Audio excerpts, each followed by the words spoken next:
Hi, I'm Mara Webster with In Creative Company, and I'm so thrilled today to be joined by Christina Ricci to talk all about the series Yellowjackets. And I wanted to talk a little bit about how you made a lot of choices for the character within the series, because I love something you've said where you didn't feel like you needed to make the character herself and her actions and her choices relatable, but that it was the needs and the wants of the character that were going to be the relatable elements that we could really be drawn into and understand. And I was just interested in when you first had the scripts or were first kind of looking at developing this character and going through that part of the process, kind of where that really clicked for you. Was it something that you figured out quite early on, or as you spent more time with her?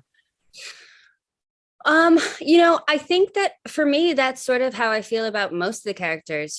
I've always really tried to play the root, the core of the character, and it's always sort of bothered me to have to worry about whether an audience would relate to the person. You know what I mean? Like, I've always felt that it's a disservice to say that audiences cannot appreciate a character they don't see themselves in, that they're not interested in somebody just because they don't relate to their lives. I think we're so beyond that. And I do think that is the thing that we should be relating to. If this is really like an empathy exercise, we find the thing that resonates, the humanity. I mean, the humanity is what we're relating to ultimately. It shouldn't be that just the person's life looks like yours. And I think too, that's sort of what I do with characters like this, and why I've always been fascinated by people like this, like Misty in particular. She only had one scene in the pilot, and that scene to me was such a specific kind of personality, the pettiness, that smallness, how little control does that person have in their life, or how little power does that person have in their life, that this is where they need to exert it. And then I think what I do is I really try to find the thing that, what is the emotion that I also have, that if you twist it enough or squeeze it enough, I would be capable of this. It's sort of like, what is the thing? And so yeah, I mean, I guess that's how I approach a character as an actress. And so I guess that's why I have this philosophy about characters and playing them. Absolutely. I also wanted to talk about the dynamic that she has with Natalie, because it's really interesting to watch the way that she kind of covets what Natalie has, which is, I'm an outsider, but it doesn't bother me. I kind of, she thrives in that sort of environment. And so for you, how did you want to set about capturing and kind of viewing that side of what it is that she really wishes that she had, that Natalie has, in the way that she kind of watches her with that admiration? Yeah, I think that, when they were, I think probably always in their history, Natalie has always been the one who had anything similar to Misty, being an outsider. They're both outsiders. And if Natalie's an outsider, then it's not so bad for Misty to be an outsider, because look at how cool Natalie is. Like, Natalie is the coolest. So if we're both outsiders, I'm doing pretty well. I think that's where Misty comes from. So she covets this version of what she hates about herself. But this person who's turned, like you said, turned it into this amazing thing, and this very cool thing. And other people are drawn to this outsider. This outsider chose to be this way. And I think that is very much something that Misty would love to be Natalie, and I think that's where her obsession comes from. She also has a really fascinating relationship with her past, and for the other characters it feels very much like a trauma that's still very prevalent for them. And for Misty, it almost feels like that was the moment in her life where she did get to be inside of a group for something, and she was involved in things, however that happened. And so for you, did you view it more as like a time that she almost wishes she could recreate in some realm that she's been trying to get herself back to, as opposed to a trauma? Yeah, I think that her life since they were rescued has been really unpleasant. I think she's made the most out of it. I think she is an incredible survivor, in that she's found a way to, like, just in this very autonomous way, enjoy every moment of her life. Like, she walks through her life with a forced glee and delight. And I think that I think that is a reflection of how miserable her life has been since she was rescued. And so I think she very much wants to get back to the past. I don't think that she has any guilt or shame about anything that happened. If anything, I think she thinks it's hilarious that everybody else is so worried. And, she wants that again, that drama, that chaos, that being a part of something, I guess, trauma bonding. I guess it's sort of a metaphor for trauma bonds. This person who had the best time ever when the worst stuff was going on and wants that back. But yeah, and that's one of the things I love about playing her in scenes where everybody else has to be like worried and afraid and guilty. My character is just like, oh, what? Oh, we scared of stuff, and it's just fun. It's fun to be sort of like the anarchist in everything. And it also means that, you're getting to play this character where there is a lot of joy and buoyancy. And so what was your window into kind of finding and exploring her passion? Because it doesn't come from the same places as other characters, like you were saying. It's, even the act of going on a date, it feels like the date itself isn't the joyful thing, but the kind of how can I get a window into manipulating this new person, and what do I want to do in this encounter is kind of like the passion and the joy. And so how did you find that coming from very different places for her? I found, like I was saying before, that I really feel like her ebullience comes from this, like almost like a such a panic at what the other emotion is, that we're going to go with this one. We're going to go strong. We're just going to be happy. We're going to have fun. We're going to think things are funny, even when they bother us. I think it's really like a hyper vigilant personality. And we do see her break once, and it's horrible. She loses it. And she seems very broke. It's like a real broken moment. And I think, but she immediately gets it right back together. And I think that's a person who is very unhappy, but because of that has just decided to go the other way and absolutely never feel a moment of unhappiness. I think she cannot stand to feel bad. And her relationship with the truth is really fascinating to watch as an audience member, because there are moments where genuinely you're not quite sure if she's kind of being truthful and being honest, or circumventing people in a certain way. Did you always have a sense for yourself, though, if like you knew whether what she was saying was true to her, or if it was elements of manipulation, or were there moments where even for you it was kind of between the spaces of the two? I feel like I have a pretty clear idea what for Misty is truth and what is not. Yeah. And even just the voice and the delivery that you found for this character is so incredibly specific. And again, there's a lot of control in the way that she speaks at certain times as well. And so how did you set about finding that very specific intonation that she has as a character?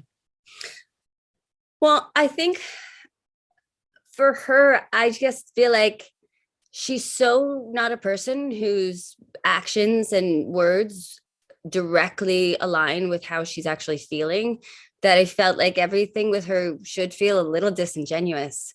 I don't know that she knows how to be genuine in any way that makes her feel comfortable. So I guess for me, it's all of it is very controlled. And all of it is very, she never has like a genuine reactive moment until that time when she does, and she like breaks down. But I think it's all about the fact that she is not genuinely reacting or answering. She has put a lot of thought into everything she says and does. And so that takes away sort of the genuineness in it, I guess. One of the places that she finds joy as well is also through kind of online sleuthing communities. And for you, did you think that because there's an element of anonymity to that was a place where she felt accepted, or did you feel like her patterns from the real world would even play out in an online community for her? I think that she probably is, because of the anonymity and less social pressures, finds more acceptance in that community. But I think because Misty is Misty, she's always going to do something that like gets her, shunned. She is not a trustworthy person, and they're not wrong to not include her. And that seems to be her pattern. She does enough that they let her in, and then she does something where they're like, oh, again, we should, like, why do we keep doing this? And they're justified. So I bet she does stuff in the citizen detective community that is a little sketch. And with the things that she does do for you, were there certain lines or parameters that you felt like she wouldn't cross? Or do you feel like because of all of the experience of everything after the plane crash and then just the cycles that have continued for the last 25 years, that there almost are no limits to where this could possibly go for her as a character? I think that she probably does have her own very specific and unique moral compass.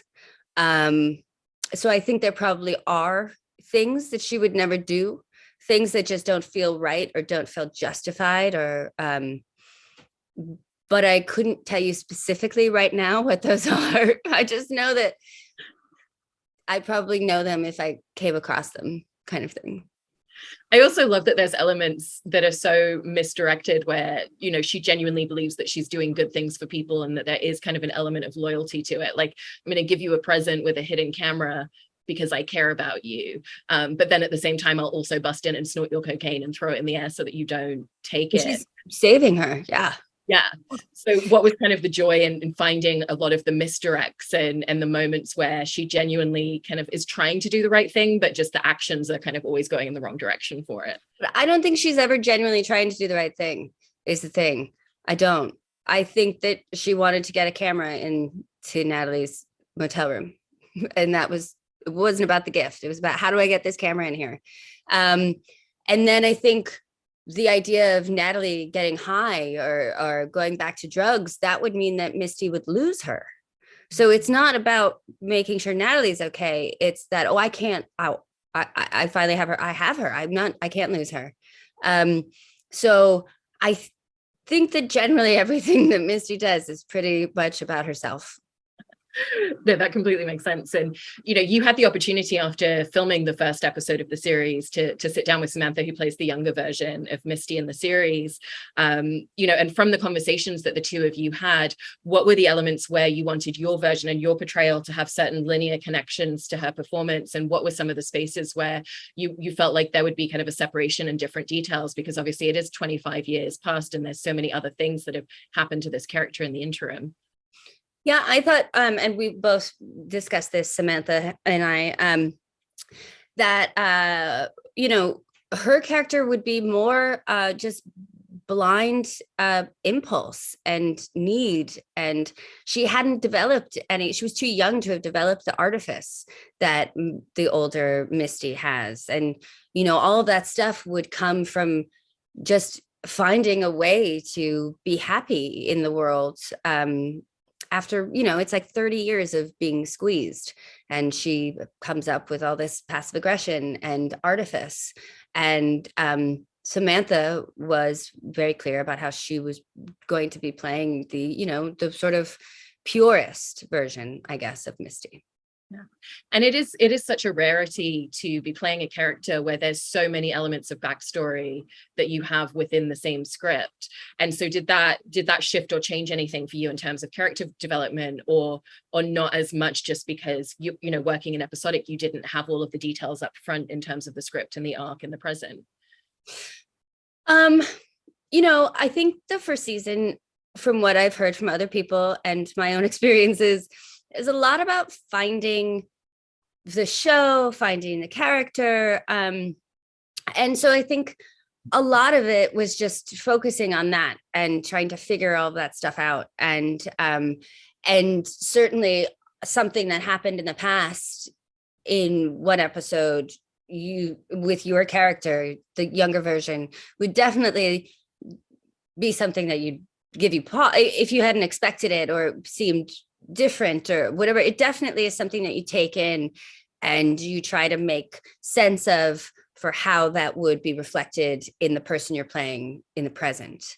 Yeah. And when you've done episodic work in the past, you know, you've been on projects as an executive producer as well. And so this was kind of a new exercise coming into a project and kind of like not being in those conversations and not having all the answers up front and not necessarily knowing the full arc of where Misty was going to go, you know, let alone going into season 2, but throughout the whole first season. And so what were the challenges that came with that in terms of having to build a character with such strong convictions in terms of the choices you're making for your performance, but also knowing that there needed to be some fluidity to potentially kind of pivot in slightly different directions based on the information that might come down the road? Yeah, I mean, that's definitely something that was a challenge in the first season. Just more so how disorienting not knowing your entire character arc could be as an actor. Like, for some reason I found that very disorienting, and it was just something that, like, as an actor, I never want to have any encumbrances. So I feel like it's a specific like TV muscle that you have to develop. And so that is what I really sort of focused on for most of the season, like figuring out, like you said, how to have a very strong take on the character, but still have this fluidity so that if something else was thrown in, and allowing for the opinions of others. You know, with TV, the actors collaborate on the performances and characters, but we don't create them in the same way. And so I think you really have to make sure there's room for the opinions of the people in the writer's room who are writing for you. And, you know, no matter how much conviction I have about this aspect of my character, there are all these people trying to make a cohesive show who have this other opinion, you know, in this room. So you should leave a little room for that, because they're really, you want to be in agreement with people at that, you know, at the very start of everything that happens, which is the writing of the scripts. So yeah, I'm trying to make sure that I can always do that, and I know how to do that. And so yeah, that's my personal challenge. I love that, you know, and also with what you're saying about the cohesiveness that has to exist, that also comes into the tone and the voice of the show. And this is a series that has such a specific voice and tone to it throughout. Was that something where when you first even picked up the pages of the script, was very clear to you, or did some of that come from early conversations, or how, you know, what was your relationship with kind of finding and understanding that early on for your performance? Well, I mean, I didn't really understand the tone of the show that well until I saw the pilot. And then we started to started to read more scripts that were more sort of, that seemed more just like comfortable in a specific tone. You know, different elements started to come into the season, and it changed the tone from the pilot. And I think, again, that's first season TV, things evolve and change.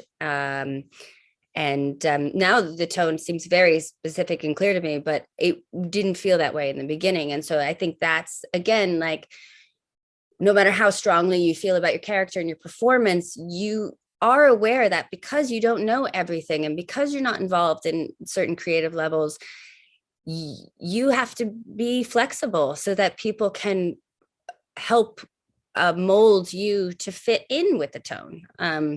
So yeah.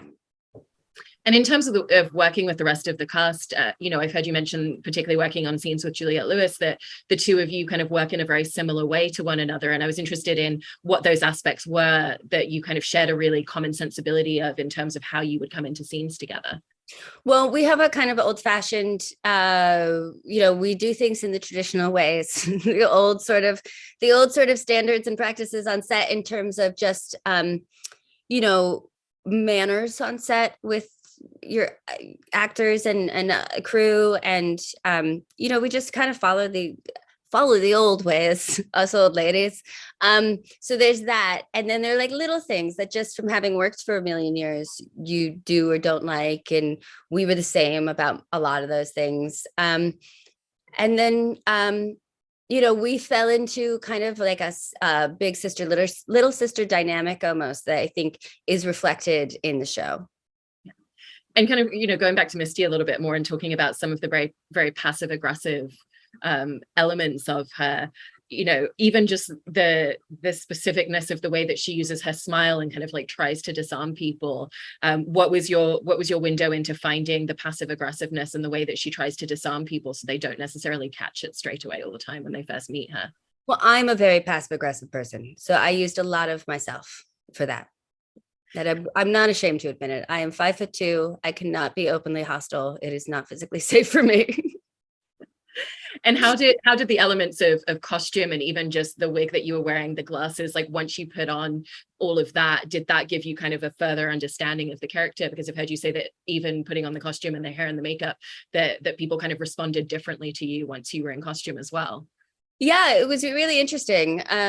You know, I always describe, I guess, well, for me, she has intentionally put together this very innocuous look. I think that early on, she sort of realized that she would be very dismissed and not taken seriously and not found threatening. And I think in the beginning, it probably really made her upset and angry. And then she sort of was like, well, fine, I'm going to totally take advantage of this and use this thing that you guys are doing to me. I'm going to turn it around. And it was interesting to see, though, because it really, like, if somebody really was, and I was not mistreated when I was dressed as her. It was just like an interesting change in treatment. And I just thought, like, if I was really this person and living every day, and this is what I had to deal with out in the world, just like the teasing and the sort of dismissing and the ignoring and like it was very strange. I probably would be very angry. And with what you're describing there as well about concocting a kind of very innocuous presentation of herself, did that also transcend into the physicality and things like the mannerisms of the character, or where did that stem from for you? Yeah, I think the mannerisms come from the logistics of what you're wearing, what your hair does, what your glasses do, you know, that kind of thing. I never sort of come up with those things in advance. Sort of the shoes make me walk this way, or these jeans she wears, or, you know, when I'm dressed like this, I just want to stand this way. You know, a lot of it is sort of subconscious. I do love, though, like the way that you get to kind of walk into the reunion with all of the other Yellowjackets in that moment as well, and heard that you were kind of given the reference point of like, imagine they're walking in and it's Pulp Fiction. And how did that give you such an instant idea of like, this is what it's going to look like? Because again, that's a moment for Misty where all of a sudden they walk in and she gets to kind of come over and be part of that group again for the first time in front of everyone else in the room. Yeah. For Misty, she's not having a cool entrance. She's running up and joining them as fast as she can. So, you know. And in playing her in the series, what were some of the elements that felt like really new challenges that this character was providing for you and playing her throughout the season? I think the main challenge with her was that, you know, sometimes that disingenuous quality that she has, I felt could come off as a bad performance at times, because she is sort of giving a bad performance in some ways at sometimes. So sometimes my challenge was she's being fake, but how do I make it sound a little less fake or campy, maybe, because a lot of the dialogue was very like, aw shucks and stuff that I had to like really figure out how to deliver in a way that felt real. Yeah. Well, it's such a phenomenal performance in the series, and it's been really great hearing so many details about the insights into her as a character. So thank you so much. Really appreciate it, Christina. Thank you. Thank you for having me.